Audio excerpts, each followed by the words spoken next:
Good evening, everyone, and welcome to the FearFans podcast. I'm your host, Don Elmy, and here with me is my co-host, Nick Moulet. And I've been going through a pretty tough time for this past few days. I tested positive for COVID, and so I've been just staying at home. Can't go out, can't go to work, can't go to the gym. It's been a rough time for me, but slowly but surely recovering, but I don't think I'm out of the woods yet until I stop showing symptoms and get then I'm gonna see if I test negative, and hopefully it'll be soon. But been living off of nothing but water and Gatorade for the past few days, and I've spent today playing a bit of Dead Space, because the new remake is coming out in January, and of course did some sketching. Oh, nice. What's that sketch of, Don?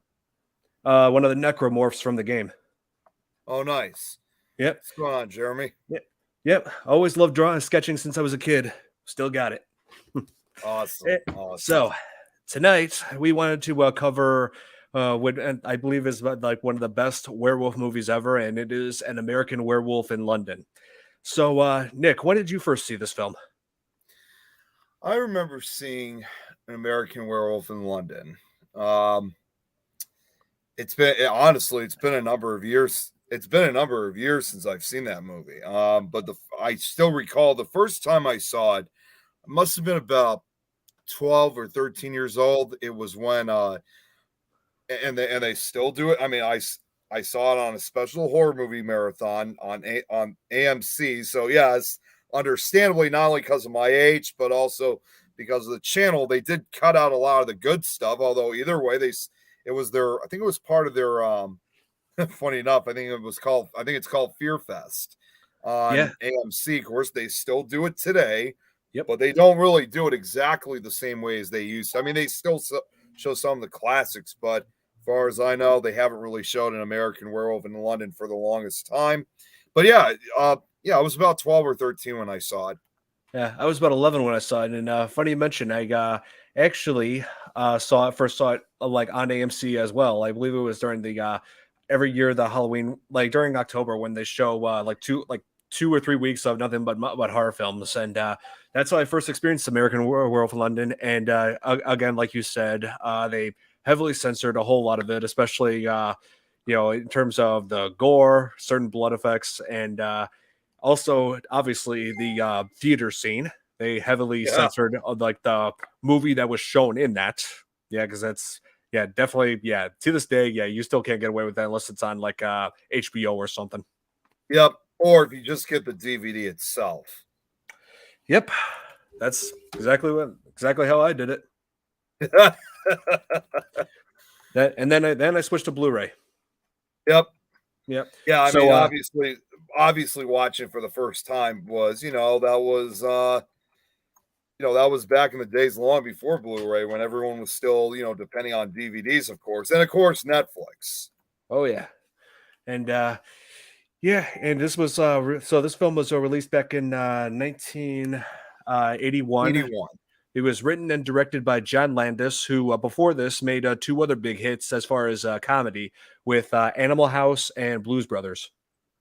Yeah, and the slogan for this film back in that time was, "From the director of Animal House comes a different kind of animal." And he really had it right.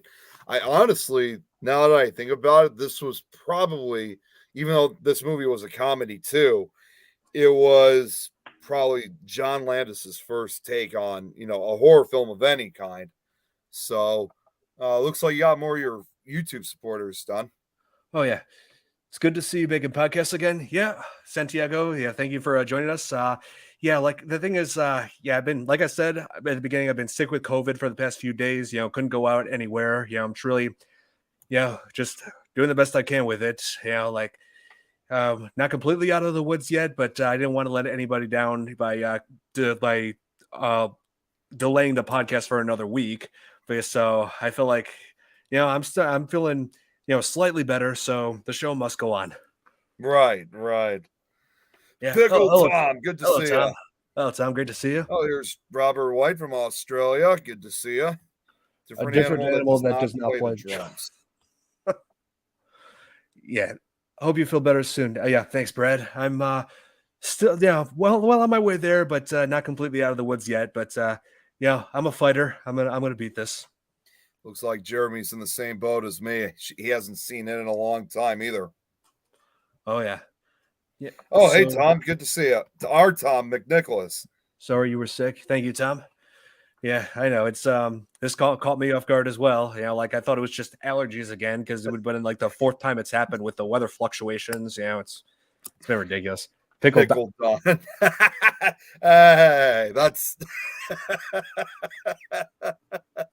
I didn't know he was going to start calling that. I did not have any intention with that. For a while, it was just me and Pickle Tom. What's going on, Scott? Hello, Scott. Thank you for joining us. And so, what? Sorry to hear about that. My mother got a cold. Oh, yeah. So, yeah, be praying for her as well, for her recovery. You are now officially inducted into the Pickle Club. Well, I mean, we both like Rick and Morty, so. Oh yeah, hey, Pickle Rick. Hey, Pickle Rick is my all-time favorite episode of Rick and Morty. It like seemed absurd at first, but when you watch it, it's like wow. That's why he's saying that you're inducted to the Pickle Club now. Now I want. Thinking about that show also makes me want the Szechuan sauce. Anyway, this film had a lot going for it. It's one of the most successful horror comedies. It's like I said, it was directed by a man who really knows how to create comedy, and I should say, like this film also completed a made a monumental achievement in the history of Oscars because right in 1981 is when they introduced the category for best makeup effects. And it went to this film. So American Werewolf in London is the first film in cinema history to ever win an Oscar for best makeup effects. Oh, definitely. And it was all done by the great Rick Baker. You know, he really did a great job with the effects for that movie. Oh, yeah. Like especially with that transformation scene, the most iconic scene of the entire film. All of it, practical effects, no CGI, no visual effects. All of it was just the old school way. And it still looks better than the majority of the effects they use for transformation scenes today. Yeah, I mean, it's just, I think what's even more fascinating, by the way, and I don't think a lot of people seem to know this, but so you think of the movie American Werewolf in London, how it was released in 1981. I got to ask you, though, what other and I not only ask you, but also for those who are watching, that same year, another werewolf movie came out. So what other werewolf movie came out in 1981? The Howling. You got it. So the reason why I asked that. Another favorite of mine. Yeah, which of course, unlike an American Werewolf in London, that has a much more serious plot to it. But the two films actually have a connection with each other. Not only because they're both werewolf movies, but it turns out that Rick Baker was originally supposed to do the werewolf effects for The Howling, but he didn't have time to do that project because he was already focused on working on an American Werewolf in London. Had he had time to do both, I think it would have been quite amazing to see the works of him by both movies. But especially back then, you can only do so much involving film projects. So you were unfortunately, he was unable to do The Howling, but was able to do an American Werewolf in London. Yeah, that's true. Yeah. Oh my God. They're still talking about the pickle clubs. They're still talking about Pickle Club, damn it. Oh man. Of an American Werewolf in London, one of my favorites. Well, one of his many horror favorites. You okay? Yeah. Yep. Got the effects video in his feed the other day. Awesome. Let's see what else. That movie was probably one of those that paved the way for special makeup effects. Oh yeah, that it did. Yeah, after this came.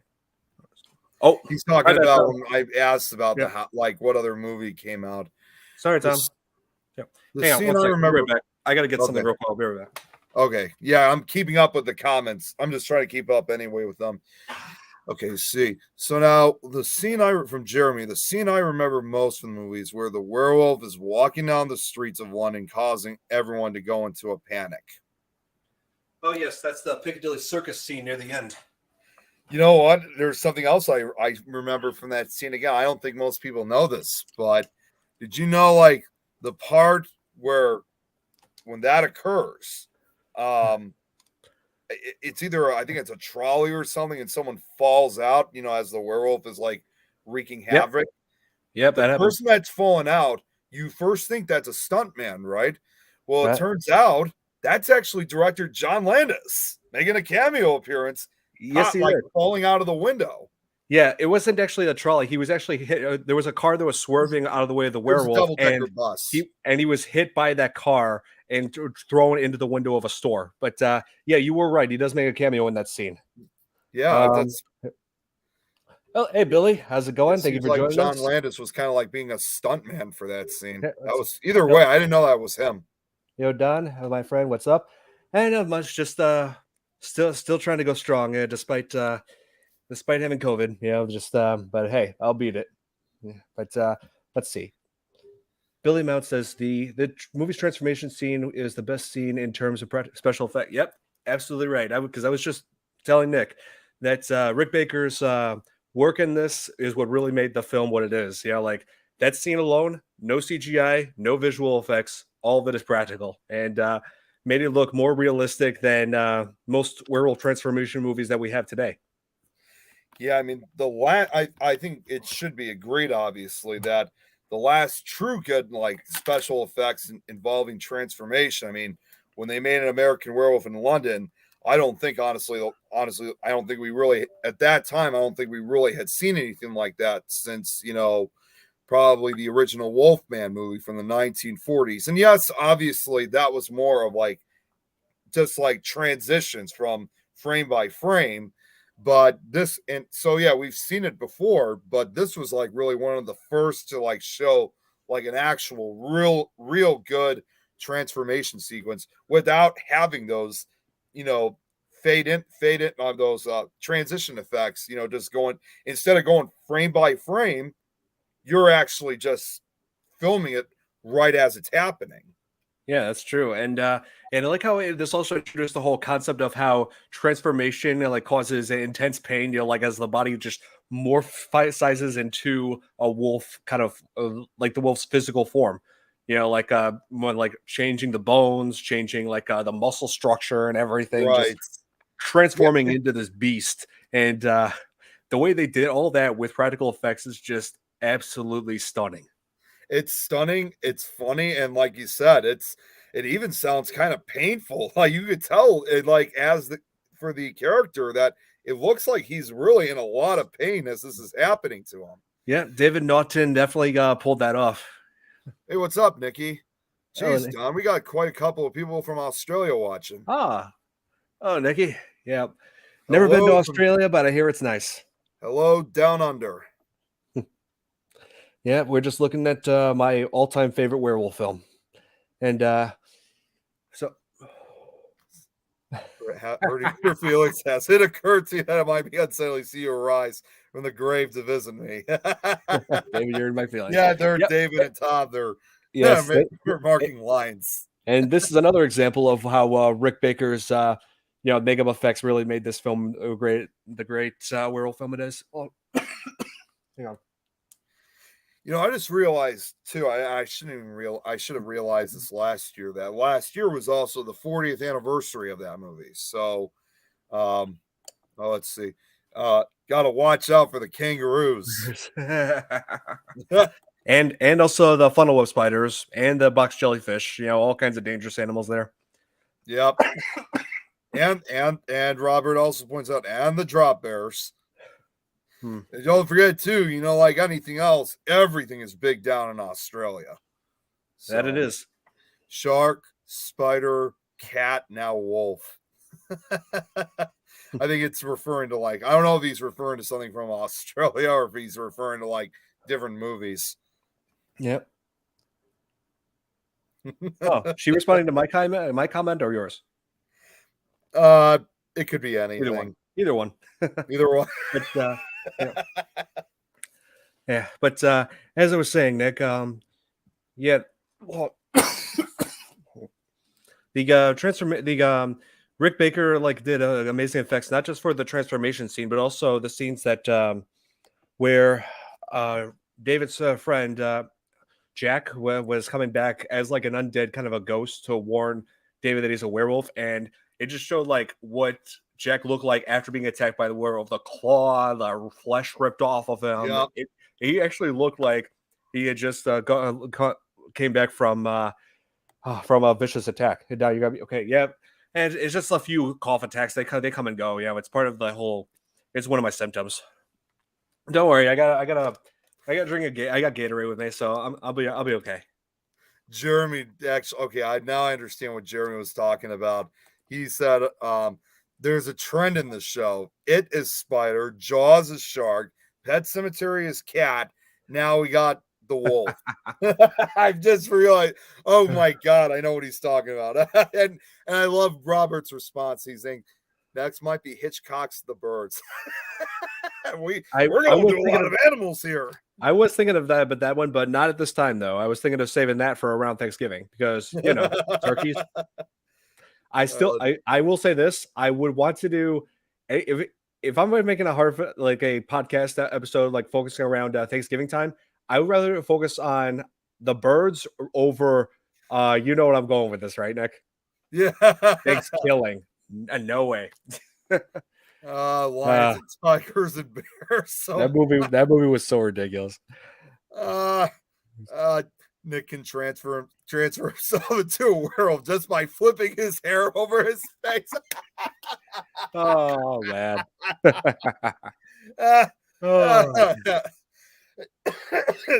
That's funny. Yeah. But those that where they had Jack coming back as like this ghost, having all showing the flesh ripped off, and to himself becoming more and more decayed each time he goes to visit David. Like the effects that went into that were just amazing. It just shows what kind of a genius, the kind of wizard that Rick Baker is when it comes to his field line of work. Nick got himself a haircut. Can't do that no more. It is true. I don't know if you noticed. I finally got a haircut. Oh, you did? Yeah. Nice. Yeah, I did too. Nice. Well, that looks like we're going to have something in common to be back on the show with.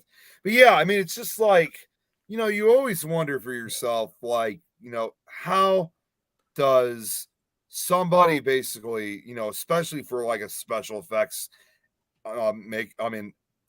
someone who specializes in special effects does such good effects with like you said, not only the transformation, but like the claw, like the scratching, the basically physical damage to a person. You always wonder for the longest time how they're able to do something like that, especially back in the late 70s, in the 70s and 80s when that was still relatively brand new at the time. Yeah, exactly. You always wonder exactly for the longest time. Yeah, and man, stole my balloons. They're making all these remarks from that movie already. Oh yeah, it's already a full moon. Yeah, I think there might be tonight. So yeah, good thing I got my doors and windows locked. Oh, hopefully sweet. Tom said hopefully that's enough.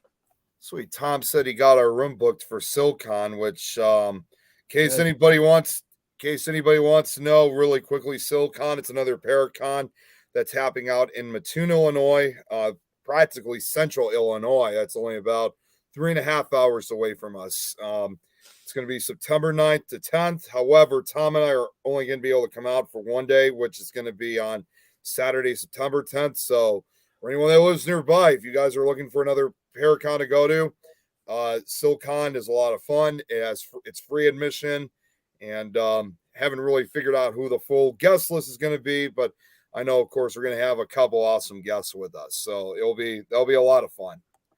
The 80s had the best horror movies, even the B movies. Yeah, yes. Yeah, they did have quite a few B movies, yeah. The undead surround me. Have you ever talked to a corpse? It's boring. Yeah. I mean, This just I just love how they just introduce like Jack as the undead as an undead ghost when David is still in the hospital. Like when they just got through with having those very shocking nightmare sequences that he goes through, and then like everything seems to call it like everything's okay. Like we have a scene where like nothing's gonna happen, but then he's about to have breakfast, but then he looks up. It shows what David's looking at. It's his friend, completely mutilated, just saying, "Can I have a piece of toast?" Yeah. Like, oh my god, It's like 90% of his body basically is like just completely torn up, and he's just standing there like nothing's wrong. And yeah, it just and each time you see him, it's just he's just decaying more. He's just looking more like he just gets worse and worse by appearance. yeah. The And very next day, it's so graphic, but at the same time though, it's just so funny to watch. it is. It's like funny yet unsettling at the same time. Another animal horror movie, The Rats. The rats. I You might have ever seen that. I I don't think might I've have, ever seen that movie, The Rats. but I might have seen it on TV once, but it was a long time ago. I just got, you know what? I actually just want to point this out. A title like this, the movie The Rats. I was not thinking of the animal rats. That sounds more like a prison gang, like people ratting on inmates. That sounds more like a prison movie. Well, well, the rats. If that really is an actual gang, I'm pretty sure it wouldn't last very long because Well, no, no, it would be a group of guys acting out as rats, telling on gang members and inmates. Oh wait, Oh, it's okay. He just sent the link. he's sending a link It's from from 2002. I think 2002. I've seen that. Yeah, I think I know what you're talking about. I think I did see that, but yeah, it was like I said, it was back when I was like probably 10 or something. Oh yeah, It was a 2002. TV So I was movie. 10. That's what it was. It must have premiered on TV, and I saw it. Yeah, Yeah, I don't think I've seen that one before yet. yeah. At least not yet. I know what you're talking about now, Jeremy. I thought it was just an okay film when I saw it. So let's see Probably just simply and, like simple effects. The Rats are the unknown gang at West Side Story. Thought it was yeah. pretty good. Robert said to me, it sounds like a rodent under a chef's hat spreading the plague. Me with my promise, so many jokes. Yeah, I know what he's talking. So You know what he's talking about, right? yeah, I do. And yeah, so like I enjoyed like the beginning of the film. Like there's like a steady build up to like the attack. Like it shows like the two guys, David played by David Norrington. Yeah, like a David being played by an actor named David. Yeah, So, I know, that's funny. Yep. And Jack played by let's see, I think his name was Griffin Dune. I think that's what his name was. I think so. Again, it's been a while since I've learned of the actors' names. Yeah. So they are traveling through of like the rural England, like, and then come across a town called East Proctor where they go to a pub called the Slaughtered Lamb. Yeah, because that doesn't sound like an unsettling or disturbing name at all. Sounds completely normal. Yeah, and hey, at least they have plenty of beer, darts, and chess. So sounds like a party. When you're a rat all the way. Yeah. Didn't they do a remake? They actually are planning on doing a remake. It's in the development. John Landis is a producer in that, and his son Max Landis is the writer and director of it. And from what I've heard, they're actually planning on changing a little bit of it, where instead of it's two college best friends, it's actually a couple, a guy and a girl, where they're attacked by a werewolf. The girl survives, and I guess she becomes the werewolf. So I don't know too much about it. It's like I know how some people could feel about when it comes to remakes, especially when you're remaking a classic like this. But I'm thinking it's either going to range from just decent to really bad. But because I've been disappointed by remakes before, so I know how some of you feel. Right, the Moors. Jeez, all I could think of. I'm not sure what Robert means by that. All I could think about is just in a comedy sense. The Moors. All I can really just think right now is actually the Seinfeld episode where they're playing that guessing game and it involves the Moors. George Costanza kept calling it the Moops. Yeah. Well, it's actually he's actually referring to the moors, like this field of like I think it's like I don't know what you mean. Like the moors, I think is like this these plain like fields where it's like they have these shrubs like moors. I'm getting like that's what that means. Like they're supposed to stay on the road and keep clear of the of the moors, beware the moon. The warnings that the guys over at the slaughtered lamb give them when they continue their travels, and then they wander off in the rain into the moors, hear howling, then some really good suspense builds up before Jack is attacked and killed by the werewolf, and then David is attacked, but then somehow like everybody from that bar, from that pub, is able to find them and kill the werewolf before it could kill David. Right. Yeah. Tom's Why do like, they keep why do doing they that? keep remake every? Yes, I know. We I know. know. Hey, I know. Hey, Tom, I know how you and some people feel about remakes. Like I said, I've been disappointed by remakes before. Like some of the worst horror remakes I've ever seen was the remake for The Fog and the remake for Psycho. Yeah. Right. Especially the remake for Psycho, because the only two major changes in Psycho is a whole new cast and it's in color, and that's it. No. That's it. That's all they did. Rat side story. Yeah, Jesus. So, Robert's talking about the remake, saying she sounds like a total bitch. Oh Man. boy, don't just looked it up. Do not ever look for the. Oh, that's what they're Yes. talking about. They're talking about that movie. You know what? You know what movie they're referring to? Why they're telling me not to look up The Nest, right? Because What? that's probably a movie involving probably killer cockroaches. So that's why he's saying do not ever look for The Nest. Hmm. The moops. There are a few horror films that are focusing on cockroaches. Yeah, well, one of them we already do know is Creep Show. They're creeping up on you. Yep, So, that was a good one. but I love that Tom Alley brought up the moops. It's moops. The The remake of remake of Nightmare on Elm Street. Nightmare on Elm Street, Yeah, horrible. that one Yes. wasn't as good. That great. That one wasn't. No, I it wasn't wasn't. too big of a fan of that one. I didn't Yeah, like it. nor of the remake of Friday the 13th. Yeah, I wasn't really. I was kind of disappointed with that one too.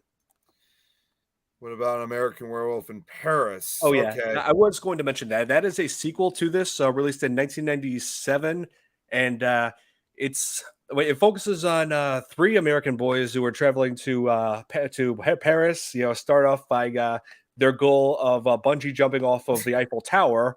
Yeah, pretty sure that's not legal at all. Yeah, and I think that's, I was going to say, not only in Paris, I think that's just about illegal everywhere. So like the only connection this has with the original film, it's heavily implied that the main girl in this, who they meet, Surfine, is the daughter of David and the nurse Alex in the first film. It's And like the so she, only connect. It's like the only yeah, so connection for that film.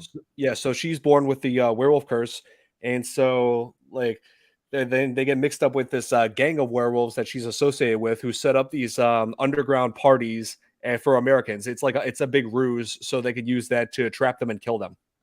Yeah, And it just seems let's like see, and that just. it didn't, Go and it ahead, go wasn't ahead. like yeah, it wasn't as successful as the first film, obviously, in terms of quality, but also financially, because it only made little more than its budget back. And also, if you all love the the great practical effects from Rick Baker, you will be missing that dearly, because just about 90% of the werewolf effects in American Werewolf in Paris is just some terrible CGI. Yeah, I didn't like that movie, to be And it honest. looked absolutely nothing like the werewolves in the first film. No, they Nothing. didn't. They honestly, to me, this is just my opinion. Even though they were supposed to be werewolves, they actually looked more ape-like more than Yeah. wolf-like. I mean, they should have just called it something else completely. So yeah, I didn't like that movie. Not to mention the transformation that was, honestly, after the first time I watched, I'm thinking, what the hell did I just watch? It was nothing good compared to the original film. Oh yeah. And also, I'm pulling it up. You can actually watch American Werewolf in Paris for free on YouTube. There's like this I Yeah. was researching today. There's this channel called Film Rise Movies, where they show like free movies, and like 1 minute and like they're showing the opening title sequence, right? And Yep. I just came across the title for it on here in the title sequence. What's missing right here? There's nothing in the back. No. I mean, what is missing in terms of the Oh, I title? see it. Okay, I see it now. It What's doesn't even missing? have the N. Yeah, the "and" is missing. Yeah, it's not even there. Yeah. It So yeah, sucks. and how and the runtime at this point is we're 1 minute in. Yeah, 1 minute in, and they're already screwing up. Yep. Ugh. That just goes to show how bad it is. Uh Yeah. they had no originality. Your favorite critter ever. Willard's Uh, babies. What Willard. the hell is he Oh, talking? Willard. Oh, there's a movie called Willard that focuses on a man who has the ability to control rats. Oh, okay. And they also Uh, remade it. It had Crispin Glover in the remake. Robert England is Freddy, no one else ever. Yes, that is Yes. so true. I'm just Yes. trying to catch up with all the comments. Here's another horror movie to watch, Kazam. I feel like I've heard of that one before. Ah, with Shaquille O'Neal. Oh, Jesus. Oh God, is it bad? Oh, yeah, it's pretty bad. Okay, well, good thing I haven't seen it then. Yeah, Jeremy, I'm gonna pretend you did not mention that film. Yeah. Yeah, no one could ever replace Robert. Nope. American Werewolf in Paris doesn't American have the same ring to it. Yeah. American Ape in Paris. Oh, American Ape in Paris. I didn't even see that at first. Top Gun Maverick was basically Top Gun with the same plot, not a news story. Yeah, pretty much. Oh, sorry. The thin budget Evil Dead and the effects they used made it the best. You know, I have to bring that movie up, but back in the day, the lower the budget, the better effects were because they had to try harder and make the movie. Yeah, that is one way to look at it. Yeah, like Evil Dead is one of my favorites as well. Yeah, I remember Willard. Crispin Clover was creepy Crispin in that. Glover. Crispin Glover. Glover. Have you seen the Shack acts? Have you ever seen Shaq act? Yeah, like that, and also Steel. He was horrible in both. American Base Jump for Werewolf in Paris. Not to mention that Steel also played a role in like the decline of superhero films back in the 90s. That along with that god awful Batman and Robin. But thankfully, we had this to save it, Blade. So yeah, it wasn't true. It wasn't X-Men or Spider-Man that saved the superhero franchise. It was this film. This showed us that superhero films have potential. So you have horror to thank for bringing superhero movies back. Without this, no Spider-Man trilogy, no MCU, no Dark Knight trilogy, nothing. If not for this film. Army of Darkness. Love that's one of my all-time favorite movies. Yeah. Best horror comedy. Yes. That's one of my all-time favorites, alongside An American Werewolf in London. Yeah. One of the best horror comedies ever.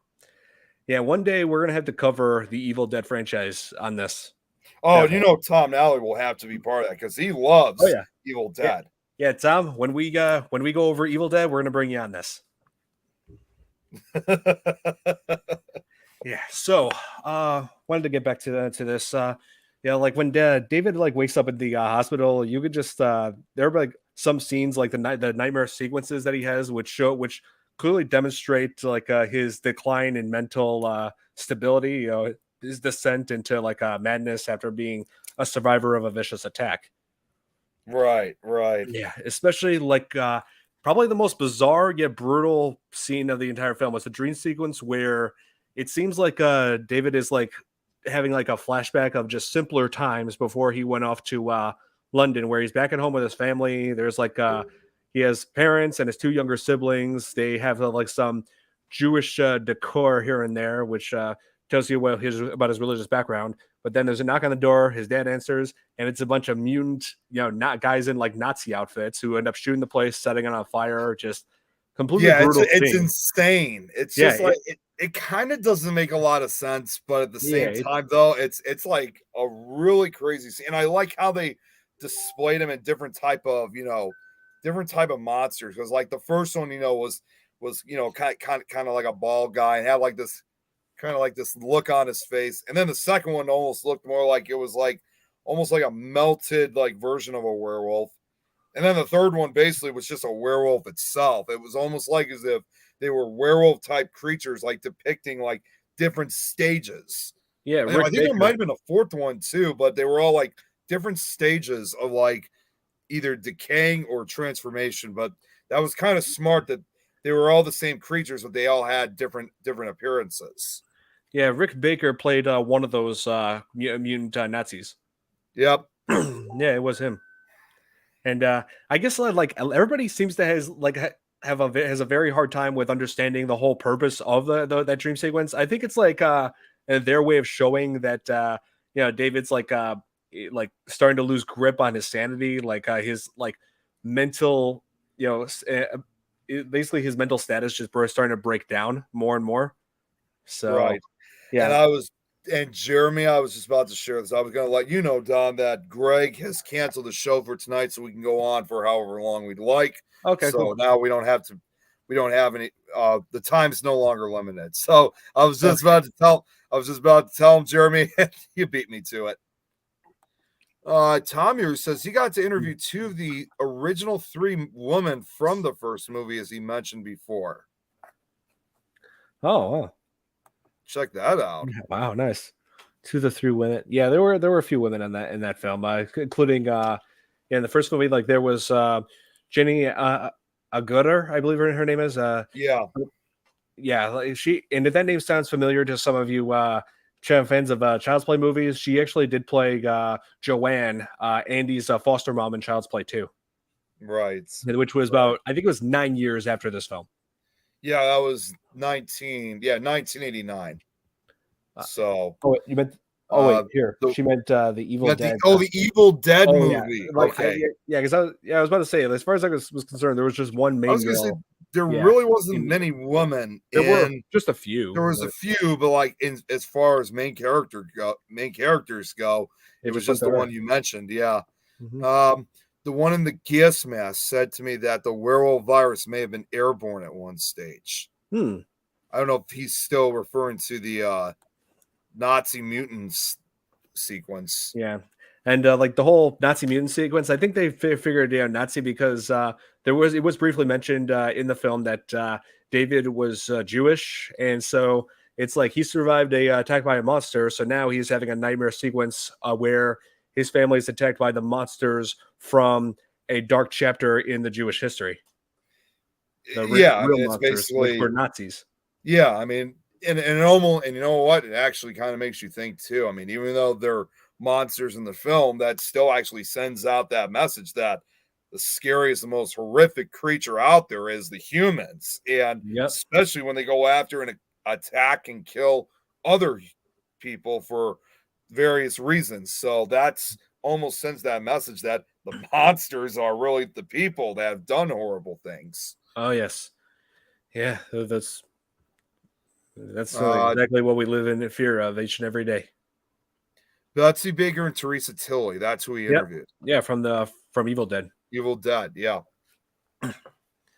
Yeah, but seriously, Tom Nelly, we're definitely gonna have to have you on for when we go over the Evil Dead films, because been a fan of that since I was little. But we'll get into that when that time comes. Yeah. But so what else was I gonna say? Oh yeah, American Werewolf in London. Oh man, I had such a great time first seeing it when I was 11. Yeah, like it has just about everything you could want in a werewolf film. Great characters, some terrifying, suspenseful moments, great practical effects, and a great looking werewolf too. Because when they showed like the werewolf moving around and attacking people, mostly it was like done from an animatronic. Yeah, like they actually had to like push like a dolly or something. It's like, see, I was totally fanboying when talking to them and told Betsy Baker that she made the cutest deadite in the entire franchise. That's awesome. Nice. Oh yeah. What? Sorry, my mom just got back home. I forgot. I was in such a rush. I forgot to close the basement door. Okay. So you're good. Yeah. So what else was I gonna say? Well, I want to point out something else for you that most people don't seem to know about with An American Werewolf in London. But everybody knows all too well. Again, the fact that it was released in 1981. A huge year when horror films. I think the year 1981 alone probably had more horror films, and I'm not just talking about slasher films. I'm basically talking about more horror films of any kind that came out than any other year. But here's the thing that most people really don't know about, and director John Landis has only mentioned it a few times in interviews. even though it was filmed in 80, it was made in 80. The film is now over 40 years old. Believe it or not, the film is actually, well, not really the film, but the script is actually older than the movie is. It's, put it this way, the script itself is actually 50 years old, because when John Landis was getting started involved, getting started to get involved in the film industry, which I think his first movie he ever did, he was only like 21 years old at the time in the early 70s. Yeah, And that yeah, long before not only that movie, but long before he did Blues Brothers, long before he did Animal House. He was doing some other movie. I can't remember what it was called though. And the he actually wrote the script in the early 70s. And at that time, however, though, he wasn't fully sure how they were going to be able to make this film, at that time, especially once again when it came to involve special effects. Fortunately, he already knew and was friends with Rick Baker at the time. So this is actually another reason why he wasn't able to do the effects on The Howling. As John Landis had put it in an interview, was that he actually wrote the script and gave Rick Baker the script back in 1971. So he had a lot of time to figure out, they had a lot of time to figure out how they were going to shoot this movie, especially involving the effects, because obviously, as we all know, they didn't start shooting until 10 years later in 1981. Oh, yeah. Yeah, I mean, Rick Baker, he's not only contributed a lot to American Werewolf in London, but also to other films throughout, as far as Hollywood. I mean, he's done the effects for the Men in Black franchise. He's did the effects for the Grinch, which which I think that I believe it got nominated. I'm not sure if I think it may have won. On that Oscar too for best makeup effects for that. Like when you look at the Who's and you look at Jim Carrey, who had to like spend hours in a chair getting that makeup done. Oh, and also he won an Oscar for doing another werewolf film, and that was for the Wolfman remake in 2010. That's right. And also, I want to point out, don't forget, he also did I hope Brad's watching this because I know he always still jokes with me on this. He also did the special effects for The Ring, the American version, that is. Yep, that he did. So he's got a lot of great titles under his belt when it comes to the practical effects, when it comes to makeup effects. I mean, he's been doing it over the last 50 years. So he's been, I haven't, of course, understand why he's gotten a lot older now. So understandably, he probably doesn't do it as much as he used to, but he still pops in every once in a while. Oh, yeah. It's something they could do. An American Park Corgi at Crufts dog show in London. And one other film I just thought of, and this was something Jeremy had mentioned actually earlier. Yeah. Just you can kind of say he kind of did not necessarily werewolf effects, but also more of zombie effects. Just 2 years after An American Werewolf in London, he also did the zombie effects and the werecat effect, if you will, for Michael Jackson's Thriller music video. Same guy. Yep. He plays one of the zombies. Yes, and John Landis directed that as well. Oh, also and also the werewolf scene with Michael Jackson, when he transforms and all that.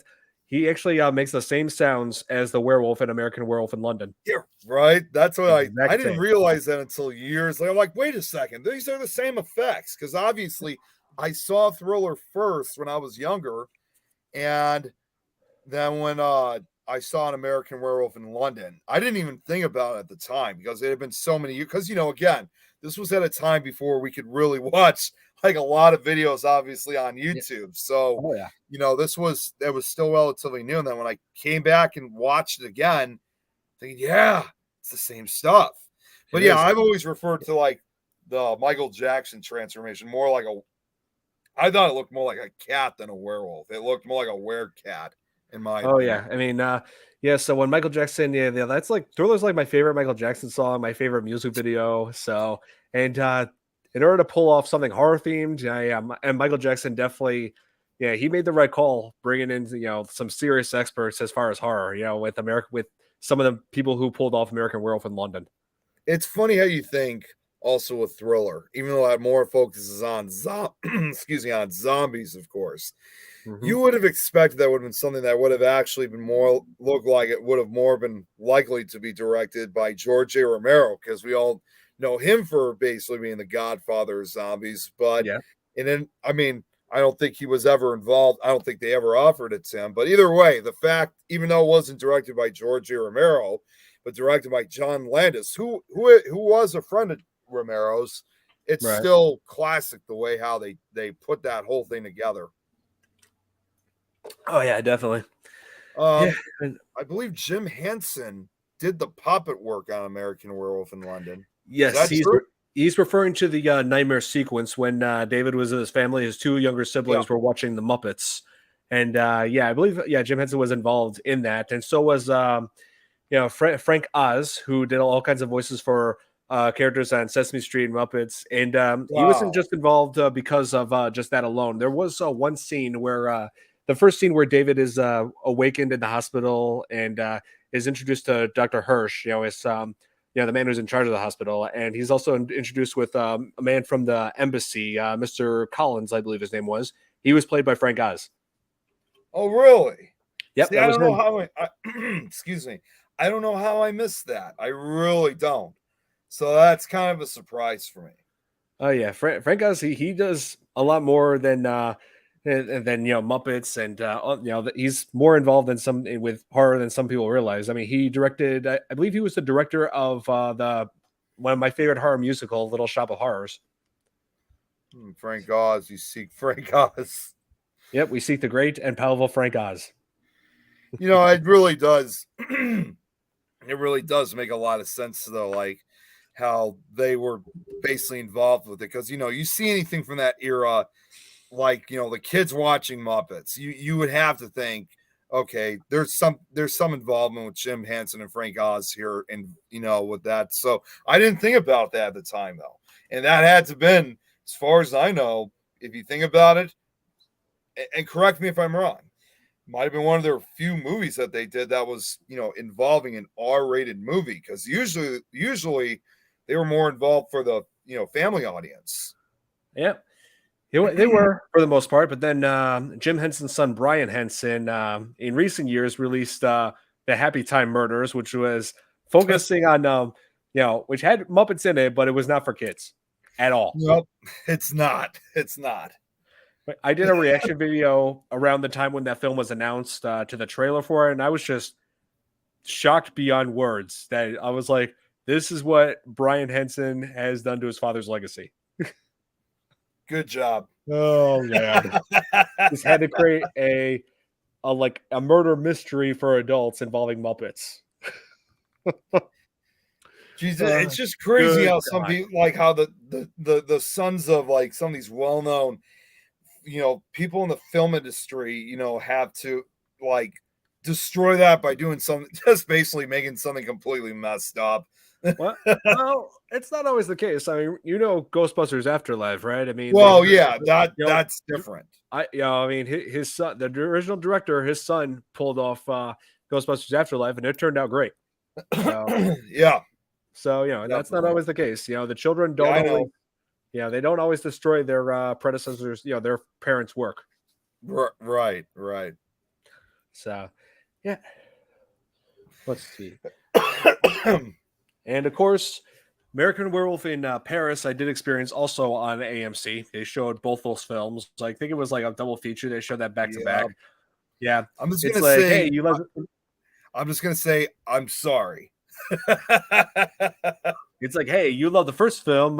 Check out this terrible sequel that did poorly in the box office, did not impress anyone who loved the first film, has terrible CGI in place of the monumental practical effects that the original is known for. Yeah, it's just nuts. That's why I never pay attention to that one. Yeah, and also I'll never forget the ridiculous ending it had. It's like a forced happy ending where the three of the main characters survive, including the couple. They ended up getting back to America and marrying in the end, and they celebrate their marriage by bungee jumping off of the Statue of Liberty. Yeah, that seems a little bit insane. Although it should be noted though, on a more serious Oh, note, man. if you watch real carefully, like as it's panning out, it was as bad as the movie is. It probably was one of the last movies to show, because again, as it pans out to the end, just out in the distance, of course, you see Twin Towers of World Trade Center. So it was probably one of the last movies.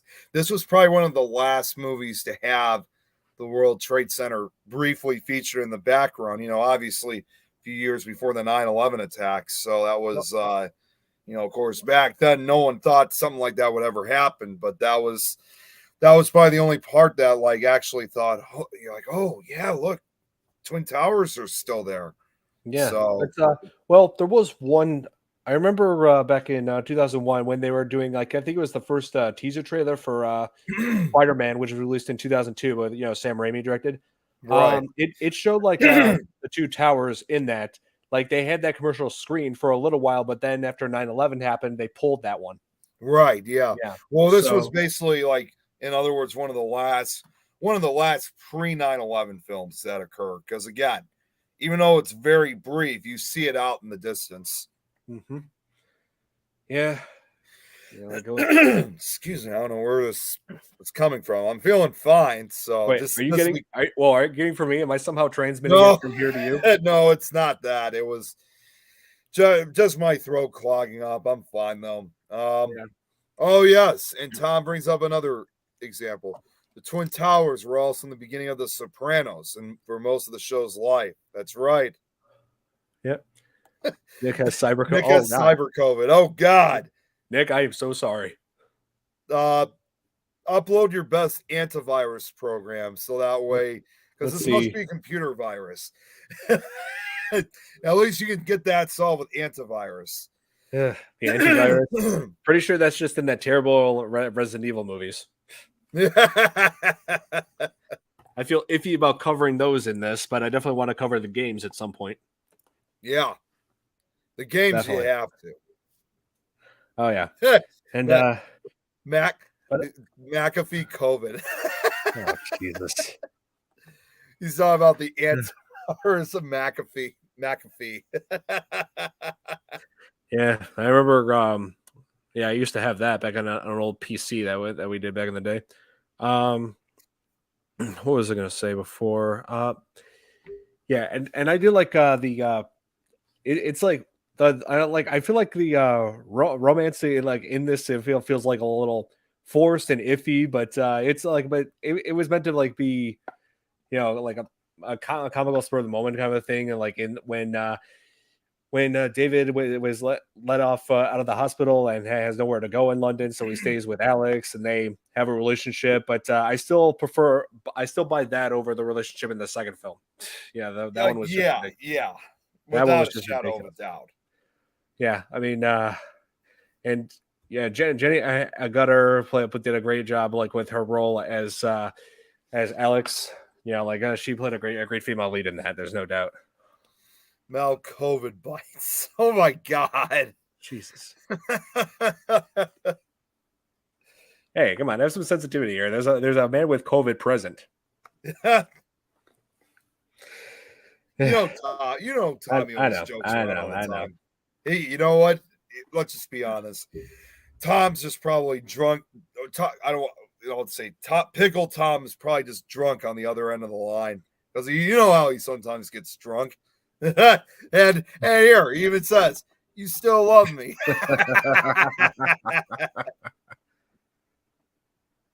You've been drinking, Tom. You've been drinking tonight, sir. Pickle time, not the real Tom. Pickle Tom. Yeah. All right. Well, I don't know what Tom's saying, but all right, Tom. I'm gonna need you to step off the chat. Oh wait, I'm not drunk. I am drinking, but not drunk. All right, Tom, I'm going to need you to step off the chat and walk a straight line for us. Sometimes I'm not sure what Robert means. Not sure what he's saying. Oh, sorry. Were you clicking on that one? I thought you were. No. But yeah, like I said, Nick, I have the now that I got the Blu-ray copy of this film, if you ever want the DVD that I've got, yeah, once I've tested negative and we hang out, that DVD, it's all yours, man. If you want it. It all depends because I already got a number of. There was a what the hell? There was a crooked top who walked a crooked mile. Oh, He's referring to crooked man. Oh wait. Now I understand what Robert's saying. Nick, you were saying he sometimes is drunk. All oh, right. Well, all right. So I guess in that response, Tom, all right, you be safe, sir. There's a lot of crazies out. There's a lot of crazies out there tonight. yep. And be careful because there might be a full moon tonight. You don't know what could happen. Tom might not be back if he takes a walk. Oh yeah. See, if I'm correcting my typos, that's when then I am not drunk. Oh yeah. So yeah, let's go over the comedy of American Werewolf in London because probably some of those comical moments spark when David has finished a night of killing as a werewolf and he's finds himself waking up in the zoo completely nude inside of the wolf exhibit of that zoo of all places. Yeah, and he's just Like, how like, do they not notice? How do they not notice even before they woke up? yeah, I mean, Like if that was to really happen, they would have noticed immediately. yeah, that part I don't get. Then when he gets out, it has to, and then tricks like a little kid into giving him balloons. The way he does it is just like awkward and funny at the same time. It's So, like, it's like, hey, just be glad that you're living in a time before cell phones because otherwise, it'd be a whole new level of, oh Jesus, yeah, it would yeah, be they would just take pictures a whole new immediately. world of hell for you because they take Yeah. pictures, put it on social media. Oh, and also call the cops and have you arrested for public indecent exposure. Yeah. Tom, Yeah. stick to the path. Do not cross the moors. Moops. Yep. It's moops. Mo- Again, Yep. it's not. Beware the moon lads. No, again, it's that reference to Seinfeld again. Everything Yep. involving the Moors. It's Yep. okay. Long Okay, story anyway. short, it was a sequence of the game where George asked who invaded Spain in the 8th century, and there's this guy that calls himself that's called the Bubble Boy, Oh. and he's saying it's the Moors, and he's looking at the cars like, oh no, sorry, it's the Moops. The answer is the Moops, and he's like, it's a misprint. It's like, sorry, the card says Moops, and they keep arguing like Moors, Moops, Moors, Moops. Yep. And Um, just like this one card game focuses on movies that has a misprint, saying that Jurassic Park movie came out in 1990, but nope, that's wrong. The book came out nope, in 1990, but the film adaptation came out in 1993. that's So right. yeah, I know better than the people who made that game. I know that movie better Yeah. than them. The doggy style naked man stole my balloons. Yes, I have cell phone footage. Oh my god. Uh, Oh yeah. So like I said, 1981. Just be thankful that this was a time before phones, because you would have it would have been a whole new world of problems for you. I mean, Yeah. there is. So It was at and a then time before. It was actually, when you think about it, at a time when cell phones were actually starting to come out. But at that time, though, they were expensive as hell. I mean, you had to basically be like one of the rich folks to have one. Of course, obviously, you couldn't take pictures with them. That was back when they yeah. were like nothing. Yeah, they were. That was back when they were like big boxes. Oh, At oh that yeah, time. like if you've seen Stranger Things, yeah, you see like a few I think military guys at certain points they had cell phones that were like big bulky things, the big. Yeah, they were like boxes. Yep, that's it. Or they Yep. almost look more like. Is that one of your? Hello, Shadow. Is that one of your Yep, supporters? believe so. Yep. Um, Thank you for joining us. uh, I don't know whether to laugh at that or be sad. Before London had a closed circuit network surveillance. That's the other thing too that he should be thankful for, is that there was not a lot of security cameras in those days. Oh yeah, that too. If there had been cell phones back in the early 90s, there would be some very interesting pics of me. Well, again, there were cell phones, but they were like, you know what? Actually, I just thought of a better way to describe them. Those cell phones back in the days, actually, because of the shape of them, they almost look more like bricks almost. They were like rectangular shaped. They were big. They looked like talking brick, like you were talking on a brick. Yeah, that's one way. That's one way to think of it. They were like, but those And, things cost like thousands of dollars back in the day. Oh yeah, yeah. You had to be super rich to get one of those. And what was I gonna say? Oh yeah. And right after like he finally gets those balloons, and like he like ends up grabbing a woman's coat and has to wear that all the way back to Alex's apartment. Yeah, I know. And everyone's looking at him weird. Well, he also steals that lady's jacket too. That's what I'm saying. Yeah, it's like, how on earth did he manage to, get there completely unnoticed? It just doesn't make a lot of sense. Yeah. Don't make Don laugh. He's gonna choke to death. No, I'm good. Hey, I got this to clear my throat when I need it. So you guys are all good. Man, everyone seems to really be joking around for tonight's show, but you know what? That's what's kind of the fun part about this is. Yeah. So, and right when there's like a few like moments where like it just seems like really like where let's see, what was one like when the part where David like tries to go to the cop, but the cop doesn't believe that he committed the murder, so he starts screaming out offensive things. I'm just like, oh my god, really? Like this is actually happening. Don's coughing up a wolf hairball. Oh Jesus. Oh man. My God. Yeah. Yeah, I know. It's just I just love again like some sequences that don't make sense at all, and that's what sometimes makes it really funny.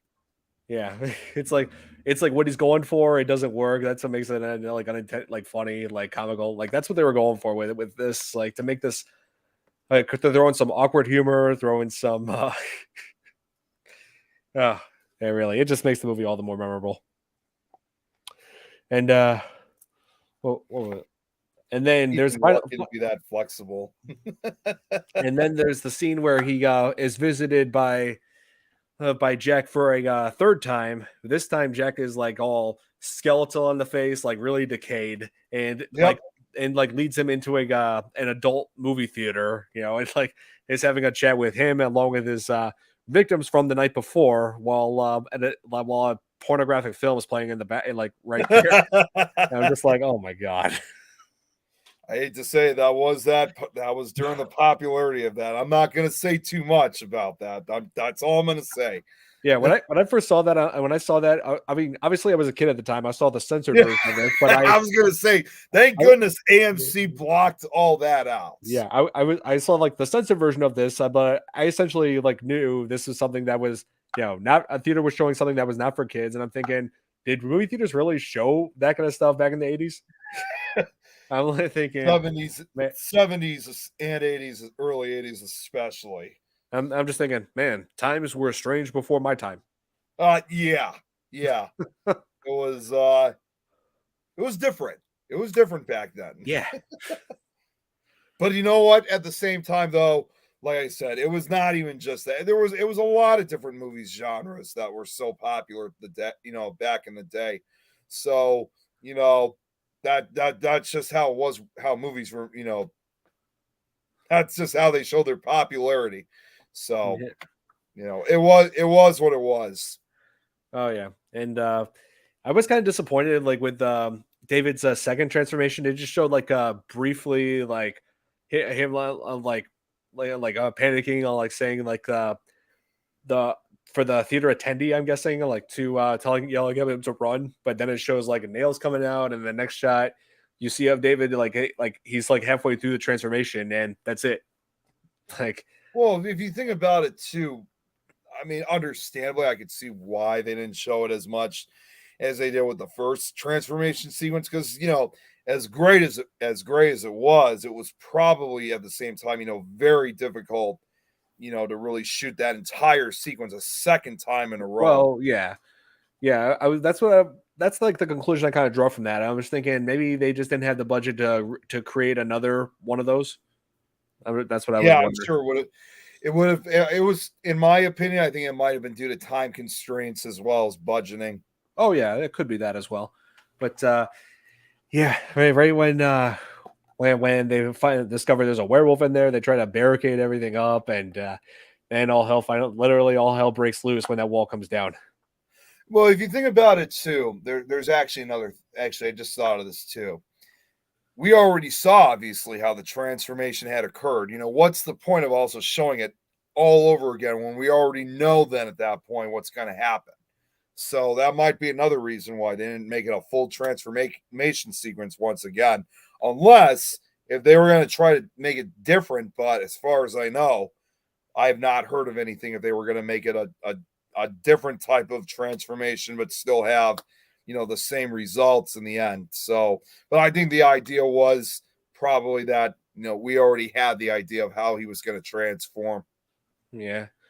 And then when he finally breaks loose, like the one thing, it's crazy how the first thing he did was just bite the head off of that police that Scotland Yard member, like officer who questioned David when he was in the hospital and didn't believe him that he was attacked by an animal. But Right. it's like killing off the skeptic, But Yeah, I know. and then finally going on that rampage where you see, oh man, like the double decker bus, and running over a guy getting run over, and then John Landis being thrown through a window, and oh man, yeah, they that scene just showed total chaos. Then what I don't get though is why did the David the werewolf just go? Why did he go into a dead end alleyway? Like, couldn't he even wondering when could he have known that was just a dead end? Like no other way out. I don't know. I don't know either. But quite obviously, but obviously, as you know, though, when he transforms and to continue on the tradition, in paying homage, obviously, to the Legend of Werewolves, it's not him when he transforms into it. It's a separate mind, like a separate individual that is taken over. So, as far as what you were talking about, that werewolf side, that was probably his werewolf side thinking, but didn't really think too much of the alleyway. Yeah, and then all the guys with the guns come, and faced with the worst possible situation, cornering a vicious animal, because you know what an animal does when it's cornered? Fighting back. It will fight back immediately. And yeah, see, look, Robert just wrote this. The animal mind takes over, so he would have been drawn to the smells. That is true. So it's just like exactly how I was describing it. Yeah, it could be. But and then of course there was the ending where Alex just goes to confront Werewolf David, and tries to get him to calm down, saying, "I want to help you. Love you, David." Then right when she says those words, he there was a moment where he just showed like where he seemed phased, like yeah, almost like as if then, he was it was like he was regaining his mentality. Yeah, in a way.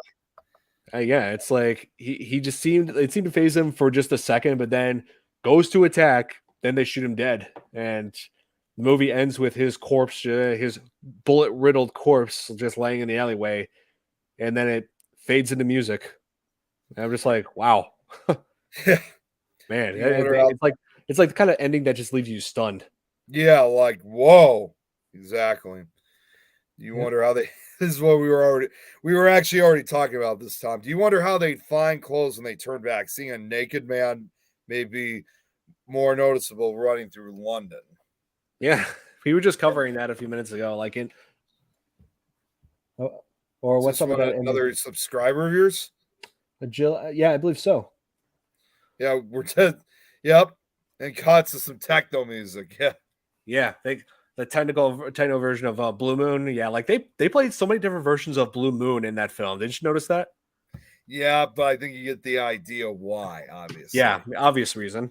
Nothing strange on the tube over there. And yes, hello, Jill. Good to see. No, Jeremy, that's Jill S. I don't think that's Jill Jade. Yeah. This is one of Don's subscribers. Yes.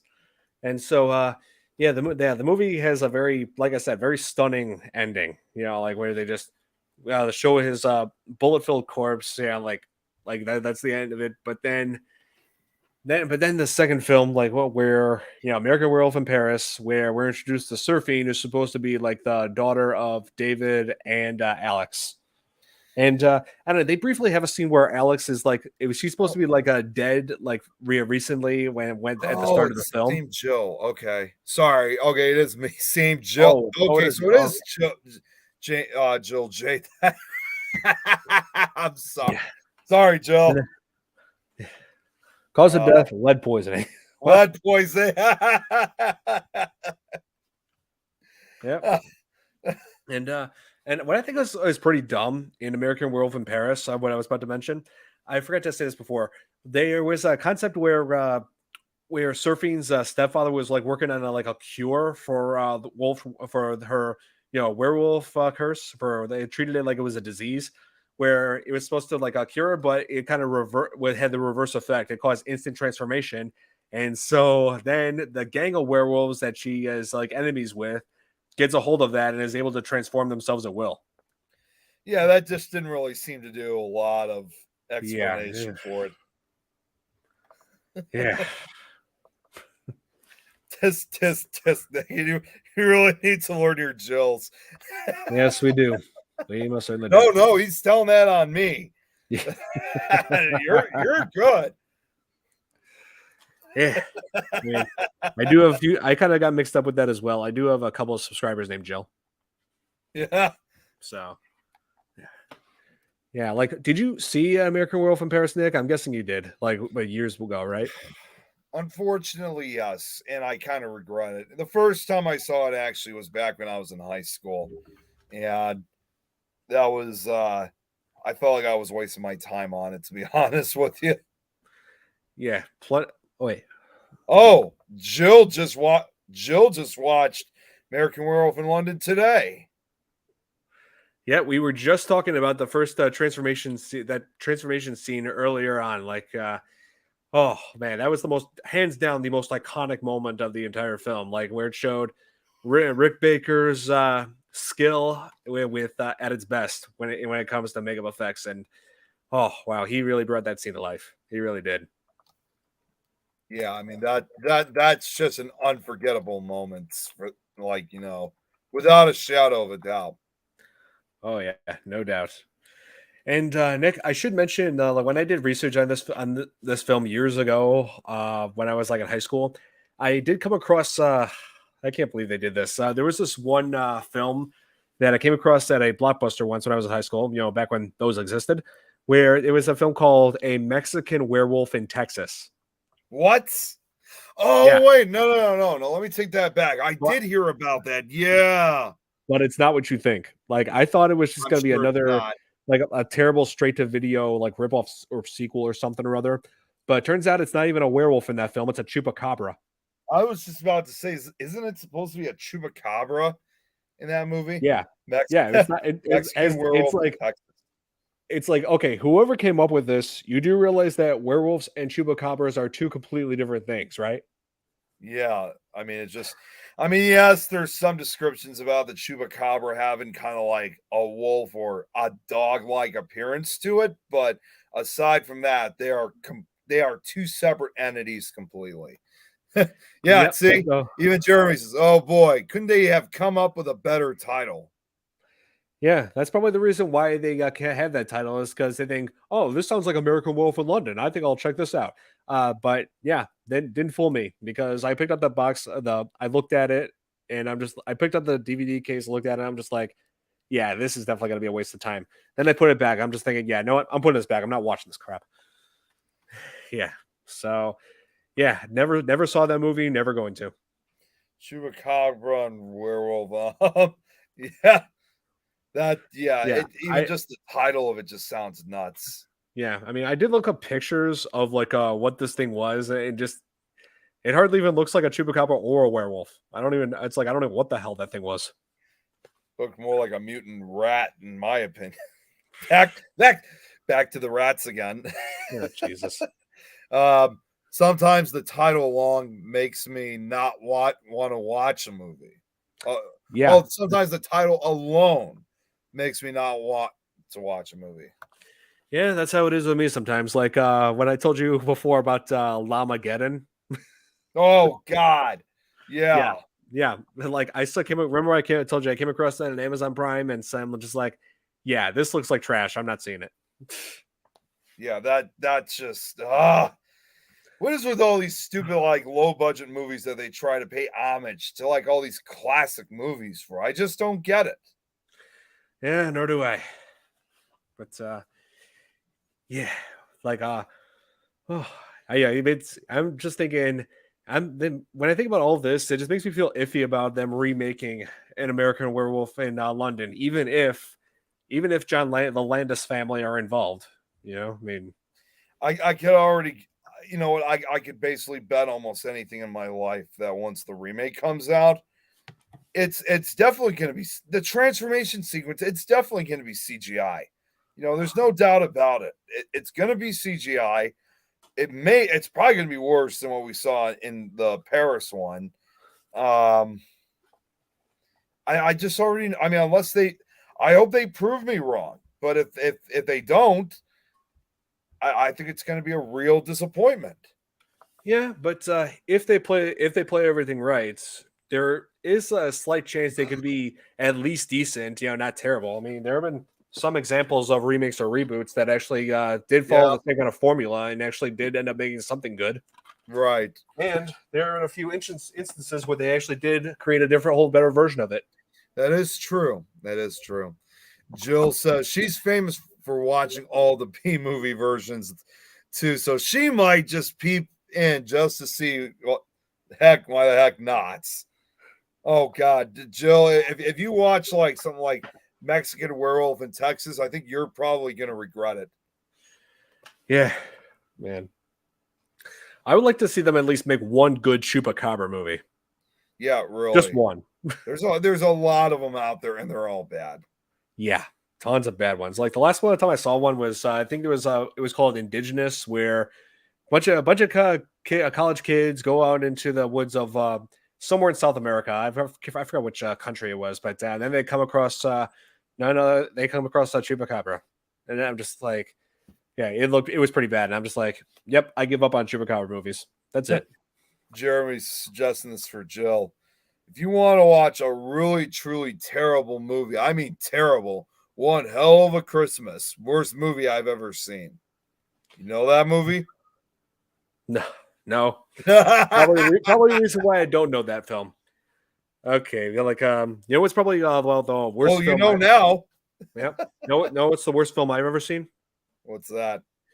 One of the worst films ever, in my book, was House of the Dead, by made by the god awful, uh, this director who I consider him out of his league and out of his damn mind, Uwe Boll. Yeah, House of the Dead. That's that film. One film tells you everything you need to know about Uwe Boll, like as far as how he makes films and how he just deludes himself into thinking he's the best, never learning from his mistakes. Nothing. Jeez. Yeah. Yeah, there's just people who just refuse to give up sometimes, and that's kind of sad. Yeah. So he's talking about it's an independent film, and it looks every bit like an indie film. Yeah, I saw that one done with the Chupacabra. It's all right. It's all right. She's talking about Mexican Werewolf in Texas. Oh no, she's probably talking about indigenous. Oh, Indigenous. Okay, Yeah. maybe that one. Yeah. I I'm mean, surprised they haven't come up with Darmageddon.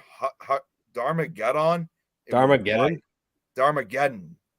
You know that one? No, I I don't don't know know how what. that would do. Yeah, I mean, I've never seen it. I haven't even heard of it. So honestly, I don't know. Yeah. Yeah. No idea. But Worst movie I tried to watch was Joe versus the Volcano. Walked out of the theater. That does sound like a pretty bad movie. oh yeah. It did. Oh yeah. So Joe's talking about Indigenous. Okay. Oh yeah. There was another bad Chupacabra film I saw called Chupacabra Dark Seas, which had John Rhys Davies. That's like the main reason why I wanted to see that film, because I remember him from the Indiana Jones films. I remember him as Gimli in Lord of the Rings. So, and man, did that one disappoint. It did. Sometimes, I Oh, mean, it al- from some of the best directors, there are movies that are just not fun to watch. and it had Gus from Breaking Bad. Oh my God. Yeah. Who And would have guessed? so, but yeah, back to this.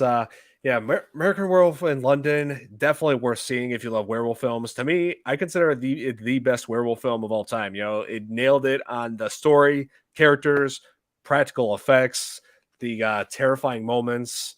You know, especially with those nightmare sequences. Druids was the dumbest movie I ever saw. Only got 20 minutes and turned it off. Jeez, oh my God. Everyone's now sharing like what's their worst movie they've Yeah. ever seen. Oh, still love The Descent. That's a good movie. I don't know what those creatures are, but it's kind of chupacabra-ish there. Parts 1 and 2 are both cool. That's a great movie. Yes, Have it you is. seen the second one? I have. I haven't seen the second one yet. Is it just as good as the first, or what's Not your as good as opinion? the first, but it's still watchable. It's still worth seeing. But Weren't yeah, like necessarily chupacabra creatures, but they were more human. Well, they were like human-like creatures. yeah, they were. They were basically like Neanderthals that evolved while being underground. Actually, I still remember the director said they were basically cavemen that never left the caves. Oh yeah, pretty much. Uh, Let's see. when it comes to hard movies to watch, for me, it's the Chronicles of Riddick. It took me 3 tries to watch it all the way through. Mhm. Yeah, like so. Yeah, like I was saying, American Werewolf in London. This for me. This is number one. I would like to know what everybody's number one werewolf movie is.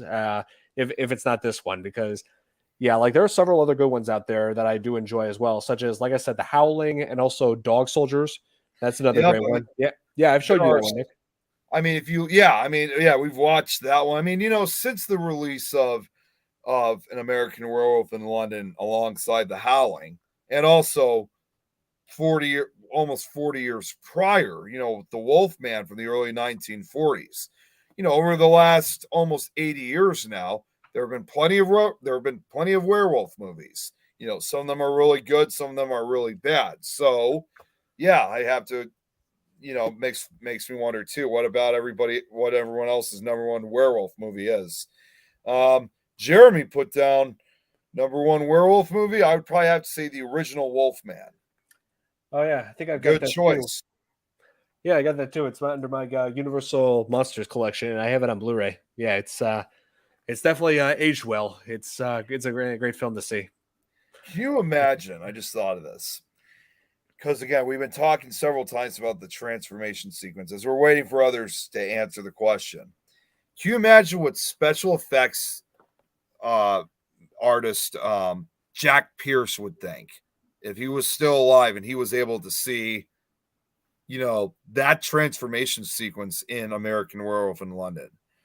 I mean, something tells me I think he would have gotten a kick out of that. He probably would have thought, why didn't I think of something like that before? Oh yeah, I hear you. Yeah, there's plenty of people out there who've in history have worked with makeup effects and like just doing their best to make movies believable, and then they see like it's like what would be able to happen if they were still alive today to see what we've done Well, in modern times. like I said, I think in this case with Jack Pierce, I think he would have gotten a kick out of seeing something like that. Yep. Oh, Rob St. Wolf with Jack Nicholson. Yeah, that's another good one. Yeah, have you seen that one, Nick? I don't think I have actually. Oh yeah, it's actually we're seeing it's a pretty good one. I want to Minus spoil it for you, but yeah, Michelle. Yep, that's Jill. right. Jack Nicholson and Michelle Pfeiffer are in it. Yep, Jill St. Wolf is also is also her favorite. Yep, and like It's from 1994. Yep, yeah, it's not that old. Well, I mean, that's only 20. That's only almost 30 years ago. Oh yeah, Uh, but yeah, another great Usually I one. would go with a Stephen King version of whatever topic, but Silver Bullet is so for me. Yeah, that's another one I was going to mention.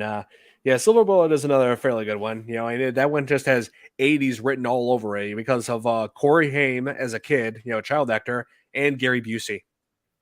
Yeah. Gary Busey. Another good werewolf movie I could think of also too, which it's of course there wasn't just one; it spawned two sequels because it made a lot of money, and it's a full trilogy. Is one that I like is also Ginger Snaps. Oh yeah, that's a Do great not one. forget those movies when you're talking about werewolf films. Oh yeah, well, I do admire how it cleverly uses lycanthropy as a metaphor for for sexual maturity and adolescence. It's basically, if you think about it, even though it has a werewolf, it's a werewolf film. Yeah, I mean, it basically deals with teenage puberty in a way. It's real. Put it this way, because we don't just see this. It's not just something you'd see like in a film like Ginger Snaps. You see this in a lot of horror films. Is that as we grow up and we're growing, we have no control over our own bodies. You grow, your body starts to change. You start going through different changes and stuff, and it can be scary because you have no control over it, aging wise, all that kind of stuff. And a movie like Ginger Snaps dealing with teenage puberty, that's probably a classic example of how scary it is to grow, when you're basically between the lines of being a kid and an adult. So that's kind of what the kind of topic for, like basically the subject of Ginger Snaps is. So it's more than just about the werewolf. Oh yeah. Oh, here Jill Underworld, said that's another one. Underworld. Yeah, that's another great one. I do like Underworld. Yeah, yeah. Like Jeremy's asking. Go ahead. Even though it's like mostly like focusing on a war between vampires and werewolves, not entirely about werewolves, but I still consider it one. Oh, here Jeremy was saying right I here. was just about to Can we ask this one. Yeah, Can go we ahead. consider Harry Potter and the Prisoner of Azkaban a werewolf movie? There I are think there are so. werewolves in it. Yep, there are werewolves in it. Fairly good looking werewolves, I might add. They did a pretty good job with the effects in that. So, I but then like again, how they they. always, Go ahead. I'm I sorry. was I was about to say, but then again, they always do a great job with effects with all the Harry Potter movies. I actually like how they made two different types of werewolves. For that movie, like one that you would usually think of in the case of walking normally like a normal wolf would, walking on all fours. And then the really scary one is the one that walks upright, like that's Oh like yeah, 7 foot, like 7 feet tall. I mean, that's in my opinion is because that kind of almost represents a lot of the supposed real werewolf sightings that have occurred, including some of our cryptids like the Beast of Bray Road, the Michigan Dog Man. I mean, to me, I would probably say more likely in the case of the one that stands upright bipedally in Harry Potter. Uh, yep, that's probably what I would most likely would rather call the Dog Man than an actual werewolf because yeah. it did have more, because obviously unlike some of these other movies, it definitely did have a dog-like face and ears to it. So it's more, to me, I thought it was more like a dog man than an actual werewolf. But dog man werewolf is basically the same thing. Yeah. Oh, yeah, Billy. We were Yeah, we were talking. just talking We about were it. mentioning American Werewolf in Paris, saying how it does not. It does not do justice to the first film. It's about as distant from the first film as it could possibly be. Just about every aspect in terms of story, characters, and also the effects. Because I was telling everybody, if you love the practical effects, like that made the first film great, then you will be missing that dearly. Because in the second film, American Werewolf in Paris, the werewolves are about 90% of it is constructed from terrible CGI effects. Yeah, So it's completely the opposite of the original one. yeah, pretty much. Although I will say this, I almost forgot to mention this. So like how you mentioned about how it also involves a gang of guys that lure people to these parties of and they attack them as werewolves. Yeah. The first sequence of the original film, like where the guy is getting attacked and is killed, the Mm-hmm. first guy, you know what I'm talking about, right? Right. One of Andy's friends. Well, yeah, one of Andy's friends.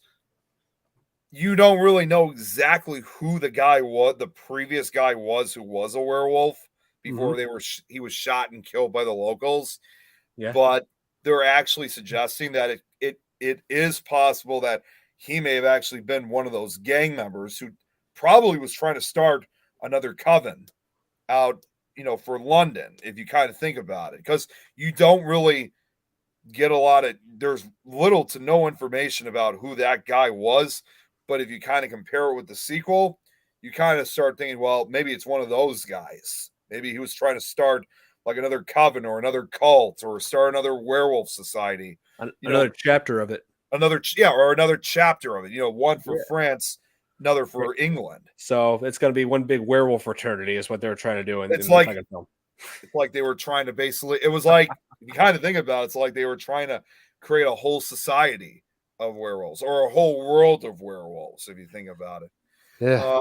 Man. And Dark Shadows. Johnny Depp has a cool werewolf. I like how she came out to the family finally after her transformation. Oh, yeah. A new pack. Yeah, Robert makes a good point. I will say this, though. One of my favorite werewolves in terms of design was definitely in Dog Soldiers, another film I want to cover in a future episode. In a future podcast episode, because I wanted to ever show everybody this. This I consider probably the best looking werewolf in terms of making it a cross between man and wolf. This right here from Dog Soldiers. Yeah, I know that. And again, I like how they call it Dog Soldiers because, again, even the appearance of it, it has a wolf-like appearance, but at the same time, it has the dog-like look to it. So once again, it kind of almost represents the dog man in a way. Oh yeah, it's really interesting stuff, especially for a film that was released in the early 2000s, which as I would probably say was really the last true genre where they actually were relying on special effects instead of. I mean, CGI was coming along the way, but most films at that time were still using practical special effects than CGI, because at that time CGI, of course, was much more expensive back in the day. Yeah, and that Dog Soldiers was released in 2002 on TV. I was 10 years old when I saw it. Yep, 20 years ago now. Yep. Chloe Grace Moretz was the. Oh, yep, that's true. Yeah, Chloe Grace Moretz, great actress. And let's see. What else? I'm actually looking something else up. That possibly I'm going to try to show before we end for tonight. So it's not that I'm checking messages. I'm looking for something else to add to the show before we end it. Oh yeah. So it's actually a video. So it is. Yeah, actually, on second thought, no, it would. I'd be kind of a little bit worried about copyright issues. That's the problem. Yeah, it always is a problem for us. I know. Yeah, but I think this is a good stopping point, Nick. I think we're gonna end it here. Yeah, I said before. I mean, I originally did send the link out to see if anybody else wanted to come on the network chat, see if anybody else wanted to come chat with us. But it looks like there's just a lot going on. I think, not to mention, I saw in the chat that just like us, it's been a long time since a couple other people have seen it. But it's no major loss. It's always good sometimes to just have you and me chat. But I'm sure we'll have more chats with the other show hosts real soon. Oh yeah, with all the different ideas that we got for future episodes, we're bound to have more people on it. So do you think what we're going to be talking about for next week? Next week, just still trying to figure it out. But hey, you and me, we'll discuss it. We'll get this sorted out. I was thinking about doing the Evil Dead soon, because I believe one of the topics that we haven't discussed as far as subgenres is demons. And yes. And I think Evil Dead was a good start on that. I definitely want to cover the Conjuring franchise at one point. Let's see. And like I said, the birds I'm saving for around Thanksgiving time, because turkey, birds. Yeah. I just realized one other movie I should have brought up. By the way, I mean this obviously has nothing to do with it, but I mean with American Werewolf in London. But I thought it should be important to bring this up. What's up? It is 50 years ago today. One of them, put it this way, one of the most. Wait, was it today or was it tomorrow? What?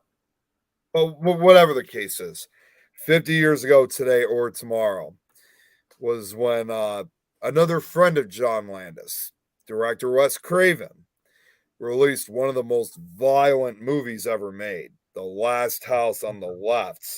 It's 50 Yeah. year ago already. Yeah. Unbelievable. That's a hard film to talk about on this. Oh my god, that's such a that's But I will say it- this though. I will say this. I do enjoy the remake better because it has a more satisfying ending. yeah, that's I haven't seen the remake, but that's what I've heard. Although ironically enough, I first saw the original Last House on the Left back when I was 15 years old. And it was Yeah. right around the time, no, 15 or 16. So right around the Same time here. when the remake came out. Yep. And at that time, that was when YouTube was a little bit more flexible. They actually had the movie up on YouTube. But back then, that was long before, YouTube allowed you to have like hour movies. It was Yeah. like part 1, part 2, part 3. You could only watch 10 minutes at a time. I did that same And thing. that was it was quite a horrific film. I'm just glad at least that they cut out, even back then, whoever uploaded those clips, they did manage to cut a lot of the really bad stuff out, if you know what I Yeah. mean by that, Oh, yeah. but Yes, still I left do. a lot of the, you can kind of say, the murder and torture sequences, which just made regardless, it just made the movie look more vicious. Yeah, it did. That was And let's see what else. Oh, I went. I Joe went. got Oh, here. Insidious films, good Yeah, demon, paranormal stuff to talk about. I The was thinking of. Warrens. I was thinking of the Conjuring franchise. I was also thinking Paranormal Activity movies. Yeah, those two. I would love to cover those in the future. And yeah, hey, I got a long list of other things we can cover here. Yeah. Godzilla franchise. Yo, Godzilla franchise. We definitely got to do. Oh, of course we have to talk about Godzilla. You know that. Yes. Um, I was thinking at a certain point we could talk like more about the Friday the 13th franchise because I feel like there were some parts of that we didn't have time for because we had quit after an hour and a half. You know? yeah, because that was when Greg was doing his show. So, and I just gotta bring. I'm just gonna say this one thing. It's just funny that you brought it up because as crazy as it sounds, if you think of a movie like Last House, that actually did serve an inspiration at not only to Friday the 13th, but also to a lot of the slasher films that were made in the early 80s. And Oh yeah. not to mention, it was produced by Sean S. Cunningham, who later Mhm. did Friday the 13th. So but that's still a really hard movie to watch, though. It's just, put it this way, I'm just gonna say it about Last House. It's amazing to me how it was basically done by a group of, as Sean Cunningham once said, it was basically a group of hippies and flower children that got together and basically made this violent film, which, if you think about it too, it even has a message to Vietnam because it represented a lot of the violence that people were watching on television in this case with Vietnam. You saw these, Yeah. you'd see these violent images and you'd hear, like, you turn on the radio and there's like Harry Nilsson music. You see these unbelievably violent graphic images in that movie. And there's like this kind of scene where one of those scenes are happening. You hear this music like with the wheels turning. It's just like, it's nuts. And even half a century later, the British the British Film Board will not allow the film to be released uncut. I think that's true. Last House on the Left. Yeah. No, it's Last House on the Left. Last House on the Left. Yeah. Yeah, I will 50 say like years ago. 50 yeah. years ago it was released now. Yeah, the remake I consider better because I feel like it had a much more satisfying ending in terms of like how the family like how they fight back and how I don't want to give away too much, Nick, but yeah, you will like this ending better than the original one. But I'm sure. let's see. Yeah. And also it had a better cast, I think. It had Jesse from Breaking Bad, and it also had Tony Goldwyn, who I've seen in several films. I believe he was also he was the voice of Tarzan in Disney's Tarzan. Wow.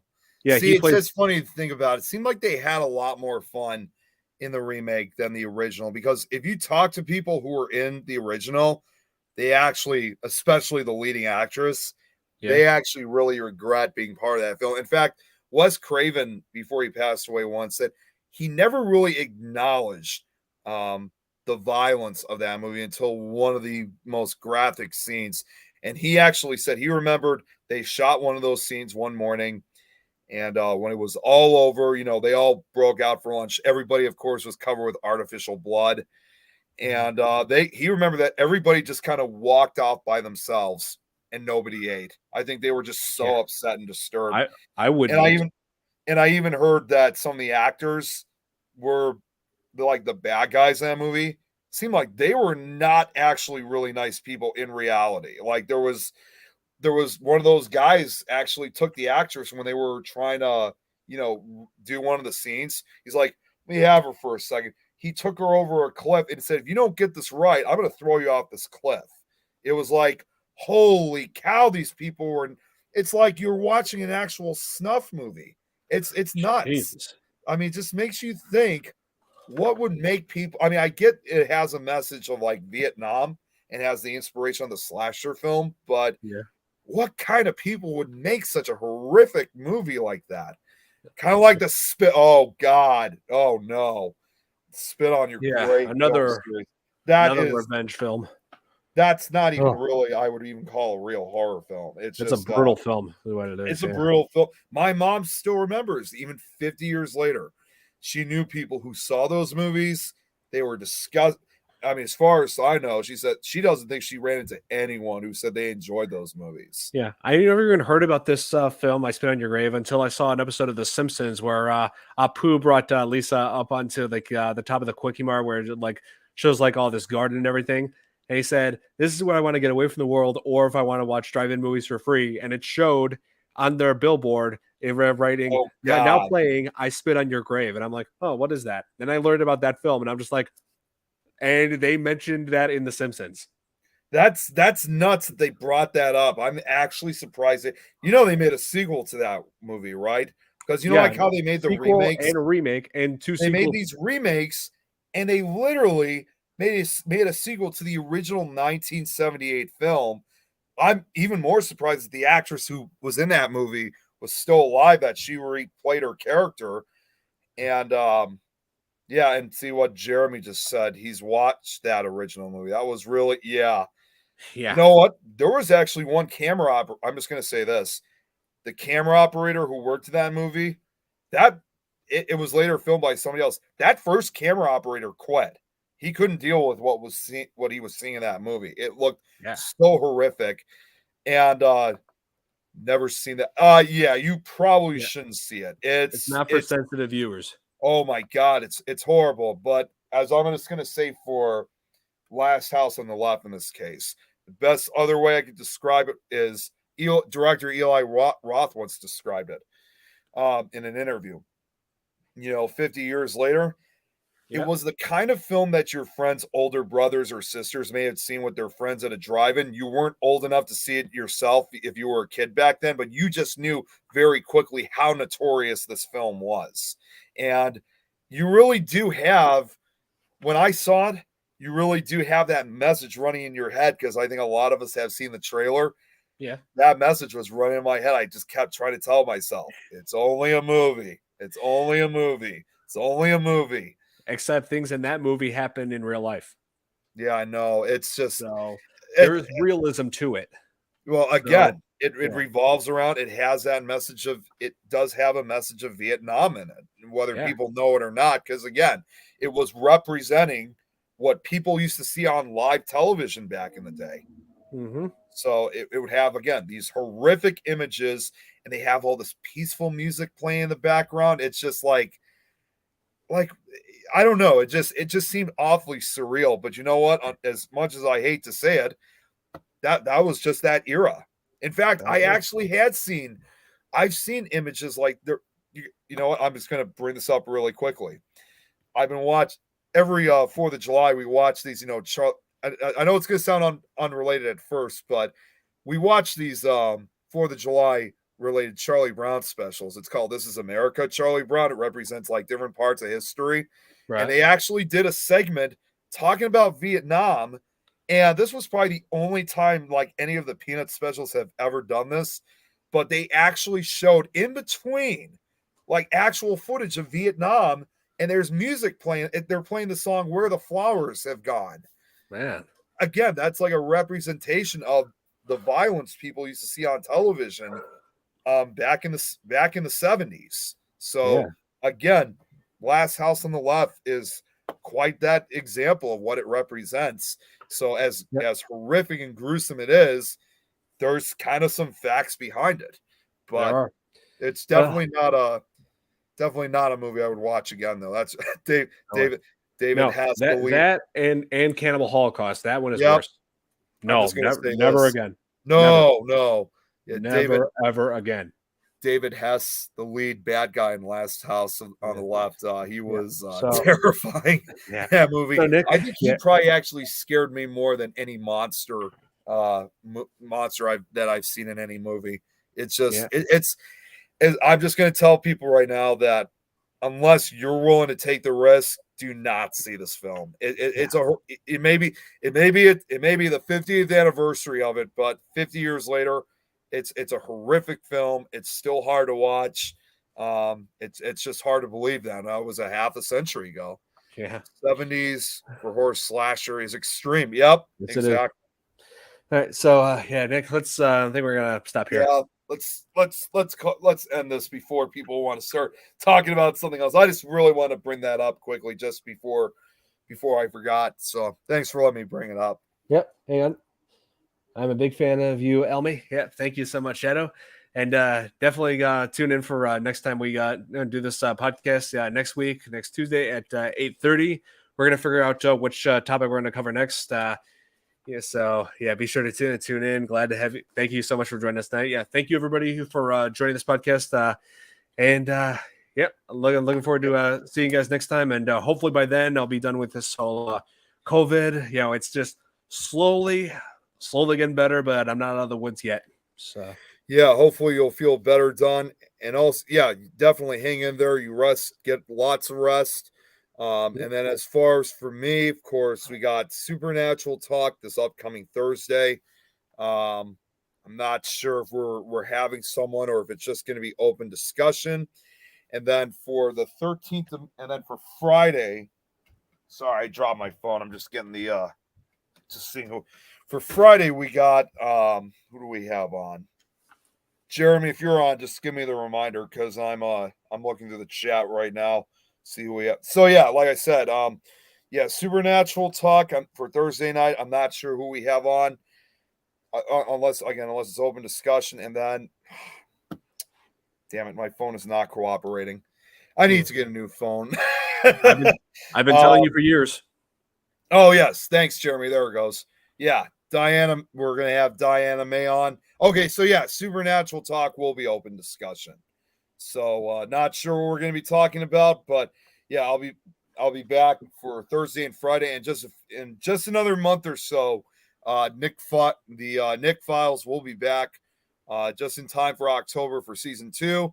I already got a great place that I'm going to be sharing, so it'll definitely be a really cool place to talk about for the start of the October Halloween season. So, Jill, she said, sorry.